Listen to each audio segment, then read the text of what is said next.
I'll have a stab, and then the others can correct everything I get wrong.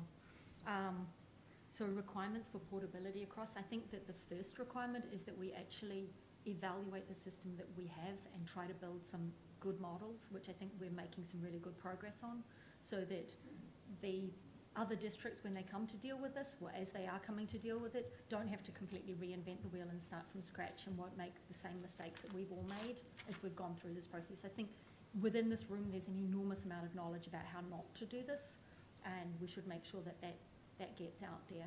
And there is no way that all of the regional councils are going to have the detailed modelling and attention paid to them that has been paid in Taupō and Rotorua. So we're going to have to find ways of getting quick and dirty responses, and then do that famous muddling through, and just keep re-evaluating where we've got to and try to get further.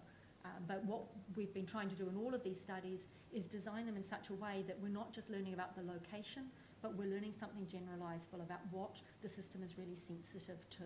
For example, in the work Simon's done, we're trying to set it up so that we know we could quickly go into another catchment and say, well, you've got a catchment which has 30% of your water going through groundwater and very little land that's very close to your waterways, therefore probably you can just write off worrying about groundwater right now and don't even go any further. Don't go and get those expensive tests and studies done.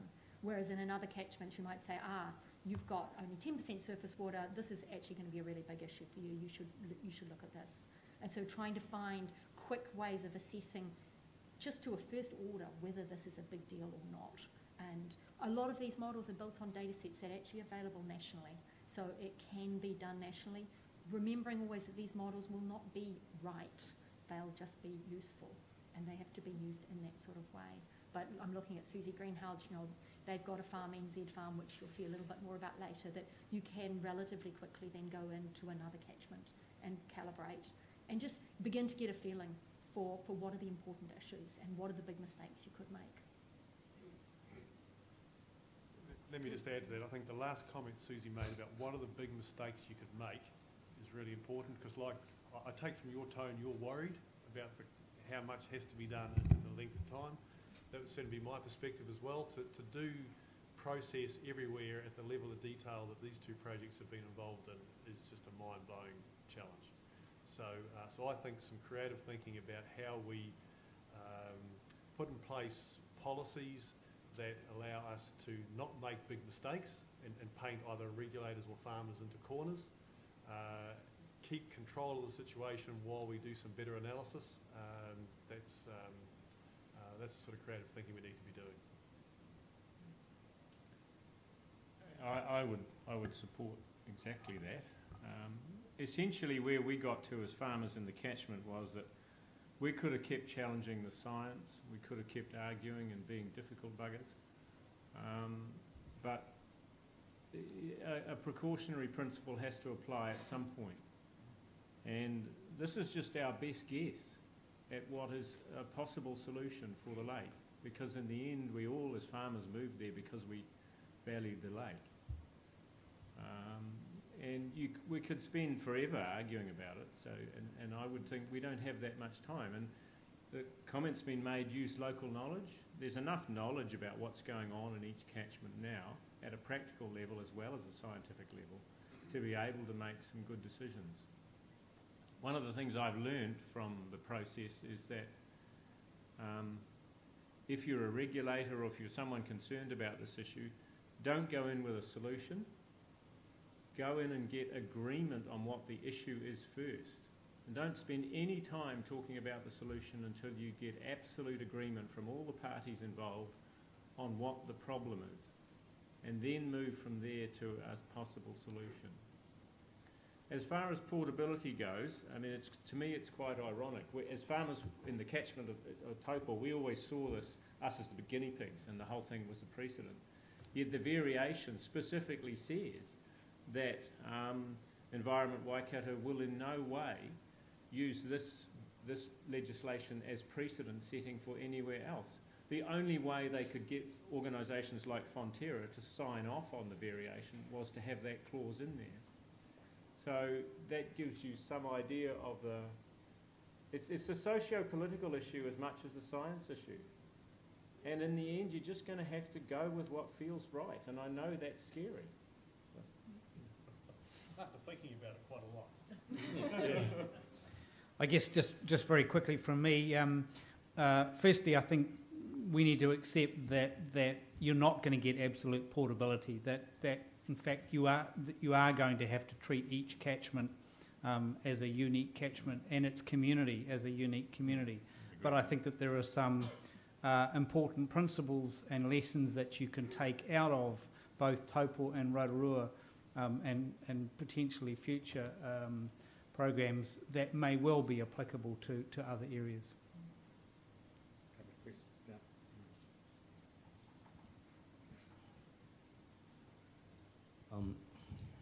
I think farmers in this area has made a significant contribution to what is happening in this area. I congratulate for them what they have done. But I have few clarifications here. One thing is that we know that economists call it polluter pay principle. So who's going to pay for what's happening? And whether it's a producer or consumer should pay for that. And that's the exact question which is in that slide. So, but at the same time that I think that we wouldn't have engaged in this discussion if everyone in this room will not going to value the water quality, or for that matter, as a nation we value water quality. That's why we are here today. So obviously water quality standards will bring some other benefits to the region as well as to the society.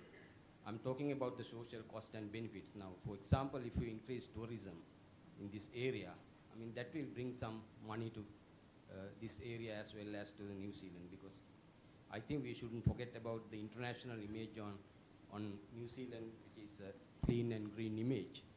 We can't afford to lose that. So now my question is that we call out, also economics call about the Pareto improvement.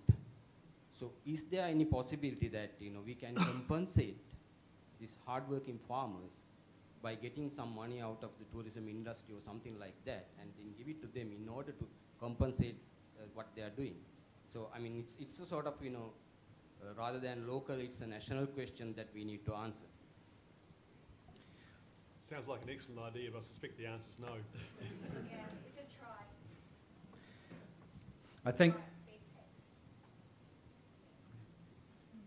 I think in the Rotorua context, there is certainly an acceptance. There is a public good element in this, and at the moment that is paid for through rates and through taxes. And we'd be delighted if you could come up with some other mechanism by which we can extract value out of the wider public. But at the moment we're kind of stuck with rates and taxes. And I think we need to remember the people who buy the food we produce, not just the dairy produce, actually don't live here and have never seen Lake Taupō. And so, I applaud what Mike's doing, but I think we've got to think about the scale issue, and how many beef cattle are running around New Zealand, and how many lambs and how many dairy cows, and what that means in terms of the numbers of consumers, whether it's directly through Nestle or piece by piece of steak at Sainsbury's, that we have to persuade to pay a premium. I'll take two more questions down the back there, and then we'll break for lunch. I think Brendan. Brendan Burns, just picking up on Bruce's comments and Mike's earlier comments, and just, I guess, challenging the notion that here's Mike, who doesn't apply ammonia urea, is having to reduce his stocking rates, is having to import his calves, because if he grew them, he'd be in breach of the cap that he's agreed to meet.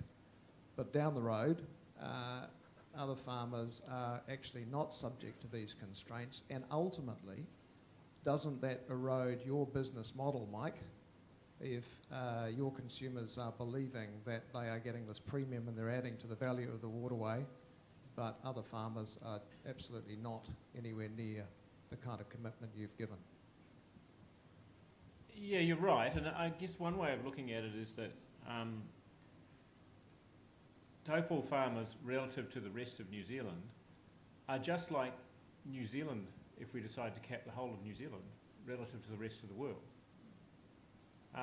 You know, we can protect our waterways and eventually make the cost of production for our agricultural system higher than those countries that don't have waterway protection regimes. And so, in the end, if you're a really brutal consumer, you'll encourage your supermarket to go and buy cheap beef from overseas where there's no legislation.